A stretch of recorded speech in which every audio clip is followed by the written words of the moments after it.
steps for losers, man. I don't get involved in that stuff, but. Angel Rashad Milligan rolling out. That's a good question. Brandon, Yeah, you want one quick question? we can't ask Rashad a question. Hey, So, Rashad. Believe Network, NBC Olympics. Deja, can you just talk about just that vibe last night in terms of that not only game winner, but how the bench reacted and just your full emotions now, a few hours after? Yeah, that was it was a whirlwind of emotions, honestly, and just seeing how, how much support I got from the vets and the whole team. I thought it was just a great energy around, the whole bench, around the people on the court. Overall, it was just a lot of fun, a lot of excitement.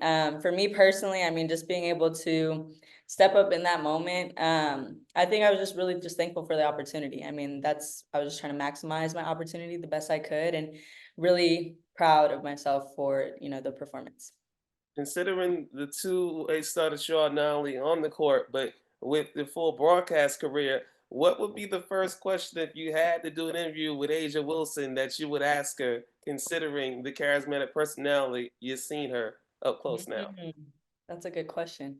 I think for her, what is her why? I think I would ask, you see a lot of things that she does for the community, for her family, for the people around her. She's such a giver. And I've been around her physically just for a couple weeks, but just learning that about her, learning how helpful she is, how much she likes to support others around her, how much she likes to give back.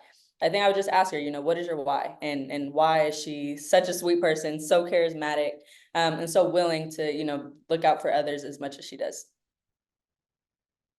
Thanks. We'll go to Jordan. Thanks, Jordan from Television Sports. How are you doing today, Deja? Hi, I'm good. Thank you.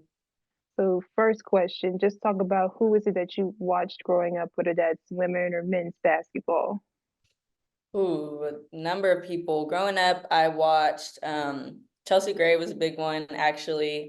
Chelsea, Skylar Diggins, Maya Moores of the world. And then on the men's side, Kevin Durant's my favorite player, but Steph, all the greats really. But for the women's side specifically, Chelsea Gray actually was a big person that I kept an eye on and really tried to, watch her game and try to take little nuggets from her. She's a master in the mid-range, and that's a big level, a big part of my game. So just watching her closely in that sense, and just seeing how much of a dog she is, at the point guard spot. She's a real good leader. She helps her team in any way she can. She adds value. She goes and gets a bucket when needed, and she also can make and make some insane passes. But yeah, Chelsea Gray was definitely someone that I grew up watching, and it's dope to be alongside her as of now. Nice. And then just a quick follow first, I love the hair. And secondly, Yeah. what is your go-to style like when you're getting ready to walk into the arena?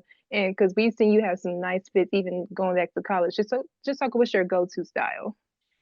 Yeah, I think oops, sorry. I think it kind of just depends on what I'm feeling that day, or just the vibe that I want to kind of go for. I think, these past couple fits, it was I was trying to just do like streetwear, something casual, but still kind of chic a little bit. So I don't know, I'll switch it up. Like I like business wear as well. I like, more high-end fashion too, like different looks. I like to switch it up a little bit. And I think that's what makes it so fun, because you can kind of do whatever you want in a fashion sense, and you can be versatile in a bunch of different ways. So that's kind of what I like to do. Thank you. Donetta. Danetta Coleman, No Plays Off Sports Talk. Deja, knowing the work that you put in, how did you mentally process not actually being drafted, and what was that night like for you?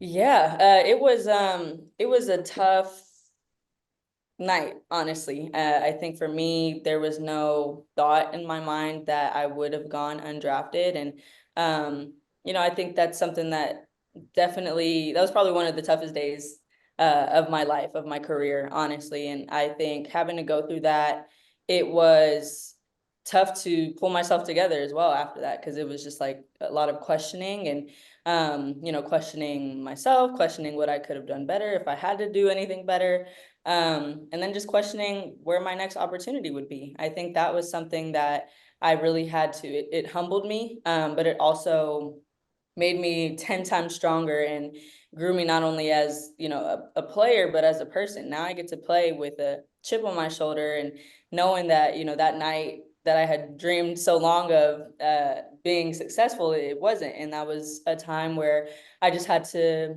make a choice. And it was like, okay, you can either sit here and be like, okay, well, that's it. You know, what can I do? Or I can actually try to do something about it.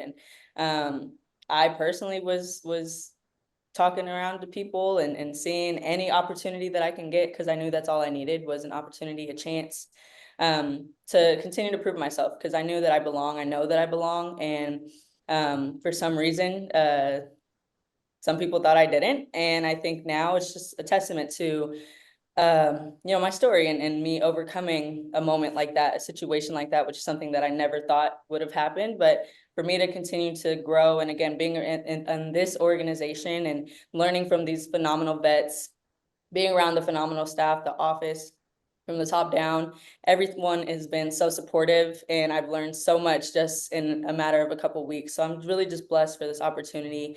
And again, just trying to maximize and really take advantage the best way that I can. And one follow-up question, if I can, full circle moment for you, the relationship you have with Coach John Lucas. Just talk about how he being here with the Aces, you get an opportunity to have him develop your professional career. Just talk about how special that is for you in that moment. It's super special. We've been around each other. Our families have been around each other for years, literally since I was maybe like third grade, just growing up, working out with John Lucas Sr. and in those gyms, working out with boys. They were developing me at a young age. And I think just being able to have kind of that family tie is amazing. And again, just being able to work out and be developed by him now and you know, for him to help continue to grow my game. I'm really excited for that. And it's definitely, like you said, a full circle moment, just to be able to have someone like him on staff. He's phenomenal. He's been all the places and has really elevated himself as well to be able to give back and teach in that way. So I've learned a lot from him, and I'm excited to continue to learn a lot from him as well. Congratulations. Best of luck. Thank you. We'll end with Nikias. Hi, Deja. Just a couple of quick ones, if that's okay. I wanted to ask you about your defense first. Just how has that evolved for you throughout your career? Who've been some of your influences on that front? Yeah, I think that's something that's definitely evolved. You know, when I first came to college, that was not something that I was too worried about. And once I, you know, had to flip the switch and understand that this was a huge part of the game, especially at my position, that was something that I really had to lock in and dial into. But honestly, just I think the coaches that I've had, especially this last year at Oregon too, that was just our biggest focus, and really locking in on my individual defense. I thought I was always a good like helper, and to be honest, I didn't have to do a whole lot on that end throughout my collegiate career, but I thought I was really challenged this past year, which I'm really glad and thankful for, because it helped translate I think to the next level, and I'm able to have a high IQ on that end, make quick reads, and be able to just, you know, like I said, at my position, you got to be a dog on defense, and that's kind of just where I carry over that mentality and you know, try to help out the best I can. Got you. And then the second one for me, where did the broadcast interest come from? Honestly, I think it just came from growing up watching sports a lot. You know, I would sit with my mom, and we would grow up she would have me watching games, and we'd watch all the pregame and postgame interviews, and she would kind of have me give like a live analysis while we're watching a game, and just kind of asking me my thoughts. And so growing up, I think that kind of helped set the foundation of me being like, okay, this is something that I definitely could do. I know I have a high IQ. I know the game. And I know I can talk about it, and I love being in front of the camera as well. So that was kind of a bonus. It went well together. But yeah, and then once I got to college, and being around this space, and having opportunity to actually, you know, get hands-on experience, especially at Oregon with the Big Ten network, huge network. For them to be able to allow me to get some sideline reporting, color commentary, just all the things. I think I was super thankful for the opportunity, and now it's really elevated and kind of catapulted my broadcasting career and my aspirations to have longevity in that space. Got you. Thank you. That's for losers, man. I don't get involved in that stuff, but. Angel Rashad Milligan rolling out. That's a good question. We can't ask Rashad a question. Hey, Rashad.